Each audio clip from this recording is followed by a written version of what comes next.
আসসালামু আলাইকুম। এখন শুনবেন সংবাদ শিরোনাম। নির্বাচনী প্রচারণার অংশ নিতে ময়মনসিংহের কাছাকাছি তারেক রহমান 2 দশক পর অংশ নেবেন সার্কিট হাউসের জনসভায়, ফেরার পথে গাজীপুরের সমাবেশ। গণভোটে হ্যাঁ এর পরাজয় হলে হেরে যাবে বাংলাদেশ, দক্ষিণ পশ্চিমাঞ্চল সফরে বললেন জামায়াত আমির।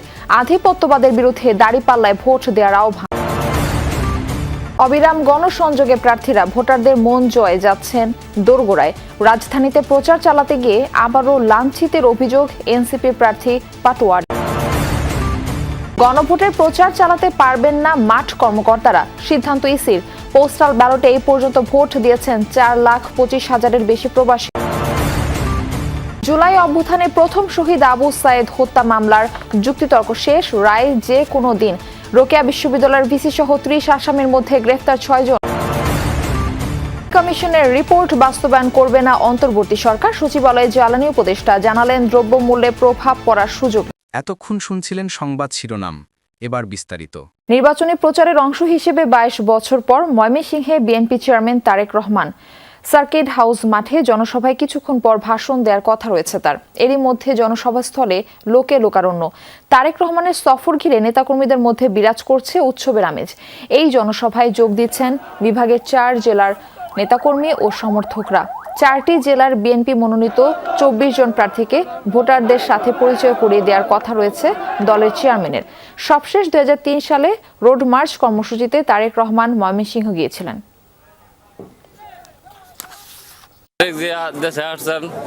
দেশের মানুষ অনেক খুশি, অত্যন্ত খুশি। দীর্ঘ 22 বছর পরে এখন আমরা জনাব তারেক রহমান আমাদের চেয়ারম্যানকে দেখব। তার ইয়াটা আমরা এখন ভাষায় প্রকাশ করতে পারছি না, কখন দেখব সেই আশায় আছি। যে নবগঠিত রাজনীতিতে আশা করি যে যুব সমাজের দিকে সে বেশি তাকাইবে। দুর্নীতির বিরুদ্ধে কঠোর অবস্থানের ঘোষণা দিয়েছেন জামায়াতের আমির ডাক্তার শফিকুর রহমান। দুপুরে সাতক্ষীরায় নির্বাচনী জনসভায় তিনি বলেন, যারা দুর্নীতির মাধ্যমে অর্থ আত্মসাৎ করেছে তাদের পেট থেকে সেই টাকা ফেরত আনা হবে। বলেন, জামায়াত দেশের মানুষকে যেসব প্রতিশ্রুতি দিয়েছে তার সবই পূরণ করবে। 11 দলীয় জোট প্রার্থীদের নির্বাচিত করার পাশাপাশি গণভোটে হ্যাঁকে জেতানোর আহ্বানও জানান শফিকুর রহমান। বলেন, হ্যাঁ ভোট হেরে গেলে বাংলাদেশ হেরে যাবে, আর হ্যাঁ ভোট জিতে গেলে বাংলাদেশ জিতে যাবে। অভিযোগ করেন, গণভোটে হ্যাঁ পাশ করলে ফ্যাসিবাদ ফিরবে না, এজন্য নতুন ফ্যাসিস্টরা গণভোটের বিপক্ষে প্রচারণা চালাচ্ছে। ক্রিকেটার মুস্তাফিজের সাথে অবিচার করা হয়েছে উল্লেখ করে কারো প্রভুত্ব মেনে নেওয়া হবে না বলেও হুঁশিয়ারি দেন আমির। এর আগে যশোরের জনসভায় বক্তব্য দেন তিনি। সরকার গঠন করতে পারলে যশোরকে সিটি কর্পোরেশন করার প্রতিশ্রুতি দেন ডাক্তার শফিকুর রহমান। এরপর যথাক্রমে খুলনা এবং বাগেরহাটের জনসভায় যোগ দিবেন জামায়াত আমির।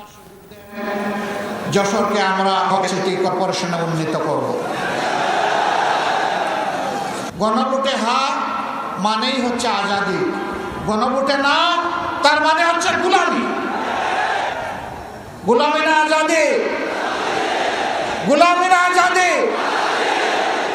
ইনশাআল্লাহ 12 তারিখ প্রথম ভোটটা পড়বে হ্যাঁ চিহ্নে ইনশাআল্লাহ। রাজধানীতে জমজমাট ষষ্ঠ দিনে নির্বাচনী প্রচারণা। সকাল থেকে বিভিন্ন পাড়া মহল্লায় গণসংযোগে নেমেছেন বিভিন্ন দলের প্রার্থীরা। সকালে ঢাকা 16 আসনের বিএনপি প্রার্থী আমিনুল হক প্রচারণা চালান মিরপুর 10 নম্বরে। আগামীর রাজনীতিতে গুণগত পরিবর্তন আনার পক্ষে কথা বলেন তিনি। সাধারণ মানুষ রাজনীতিবিদদের যাতে বিশ্বাস করে সেই পথ তৈরির প্রতিশ্রুতি দেন তিনি। জুরাইন এলাকায় পথসভা করেন ঢাকা 4 আসনের বিএনপি প্রার্থী তানভীর আহমেদ রবিন। এ সময় তিনি অঙ্গীকার করেন, নির্বাচিত হলে ঢাকা 4 আসনে থাকবে না কিশোর গ্যাং, মাদক ও সন্ত্রাস। নির্বাচনী এলাকার অলিগুলি সংস্কার, যানজট, জলাবদ্ধতা, দখল হওয়া খাল উদ্ধার, অবৈধ দোকানপাট উচ্ছেদ, পানি ও গ্যাস সংকটের সমাধানের প্রতিশ্রুতি দেন তানভীর আহমেদ রবিন।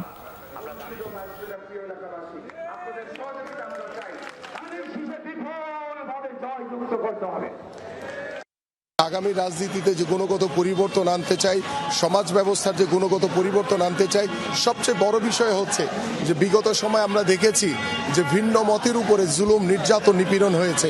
আমি আপনাদের মাধ্যমে আশ্বস্ত করতে চাই যে আগামী রাজনীতিতে ভিন্ন মত থাকবেই, কিন্তু ভিন্ন মতের উপরে আর কখনো জুলুম, নির্যাতন, নিপীড়ন করা হবে না। 2001 থেকে 6 বিএনপির আমলে যদি দেখেন আমার এলাকার অনেক ইন্ডাস্ট্রিজগুলি চালু ছিল, চলমান ছিল, কিন্তু বিগত 18 বছরে যত লুটপাট করেছে সরকারের বিভিন্ন পলিসি ভুলভাবে করার কারণে, ওই আওয়ামী লীগের চোরদের জন্য করার কারণে আজকে আমাদের ব্যবসায়ীরা বিভিন্নভাবে ক্ষতিগ্রস্ত হয়েছে।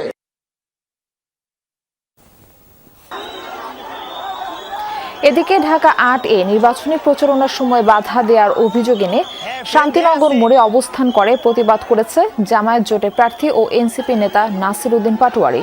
দুপুরে রাজধানীর হাবিবুল্লাহ বাহার কলেজে প্রচারণার সময় তার উপর ডিম নিক্ষেপের অভিযোগ করা হয়। এ সময় সেখানে বিশৃঙ্খলা পরিস্থিতি তৈরি হয়। এর প্রতিবাদে শান্তিনগর মোড় এলাকায় অবস্থান নিয়ে প্রতিবাদ জানায় নাসির উদ্দিন পাটোয়ারি ও তার সমর্থকরা।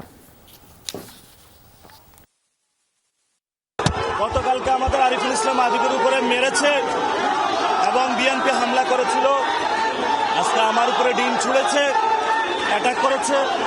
আমরা আশা করব যে আমরা এমন বাংলাদেশ চাই না, আমরা সুষ্ঠু ভোটের মাধ্যমে যেতে চাই। রিটার্নিং কর্মকর্তা, সহকারী রিটার্নিং কর্মকর্তা সহ নির্বাচনী কর্মকর্তারা সরাসরি গণভোটের পক্ষে বিপক্ষে প্রচার চালাতে পারবেন না বলে জানিয়েছেন নির্বাচন কমিশনার আনোয়ারুল ইসলাম সরকার। জানান, প্রচারণা চালালে তাদের বিরুদ্ধে ব্যবস্থা নেওয়া হবে।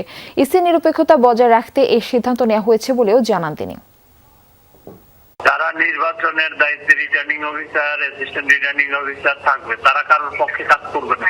এটা নির্দেশের বিষয় না, এটা হলো নিরপেক্ষতার প্রশ্নে কেউ করবে না, বললে তার বিরুদ্ধে ব্যবস্থা নিব আমরা। সরকারি কর্মকর্তাদেরকে আবার সরকার বলবে, এই বিষয়ে নির্বাচন কমিশনের কোনো মন্তব্য। ভোটারদের আগ্রহকে ধারণ করে উৎসব মুখর পরিবেশে ভোট গ্রহণের পরিবেশ সৃষ্টি করতে হবে, এমনটা বলেছেন নির্বাচন কমিশনার অবসরপ্রাপ্ত ব্রিগেডিয়ার জেনারেল আবুল ফজল মাহমুদ সানাউল্লাহ।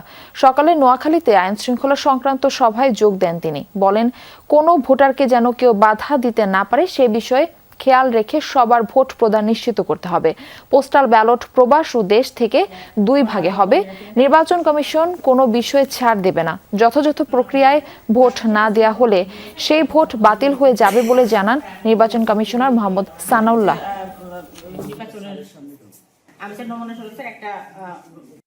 এবারে ভোট দেওয়ার যে অধীর আগ্রহ কাজ করছে, এই আগ্রহটাকে আমাদেরকে সুন্দরভাবে ধারণ করে উৎসবমুখর পরিবেশে তাদের প্রত্যাশাটা পূরণ করাতে হবে, যেন সবাই শান্তিপূর্ণভাবে ভোটটা দিতে পারেন।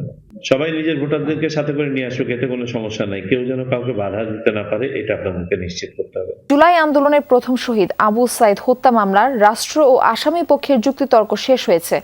যে কোনো দিন রায় ঘোষণা করা হবে বলে জানিয়েছেন আন্তর্জাতিক অপরাধ ট্রাইব্যুনাল 2।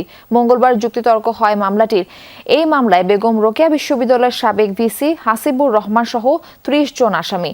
তবে গ্রেফতার আছেন 6 জন। প্রসিকিউশন বলছে 25 জনের সাক্ষ্য গ্রহণের মধ্য দিয়ে মামলাটি প্রমাণের যথেষ্ট তথ্য প্রমাণ উপস্থাপন করেছেন তারা। আসামিদের সর্বোচ্চ শাস্তির দাবি করেন রাষ্ট্রপক্ষ। তবে আসামি পক্ষের আইনজীবীরা আসামিদের খালাস চেয়েছেন।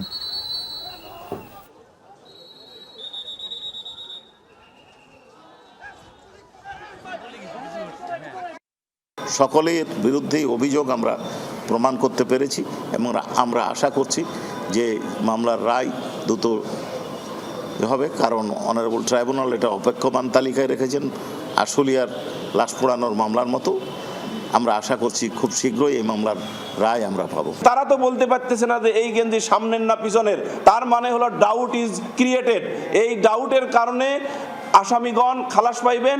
কারণটা হলো যে পৃথিবীতে একটা প্রিন্সিপাল আছে ক্রিমিনাল জুরিসপ্রুডেন্সে, যে একটি সন্দেহের উদ্রেক হইলেই 1000 আসামি ছাড়া পায়, কিন্তু একজন নিরপরাধ ব্যক্তি যেন শাস্তি না পায়।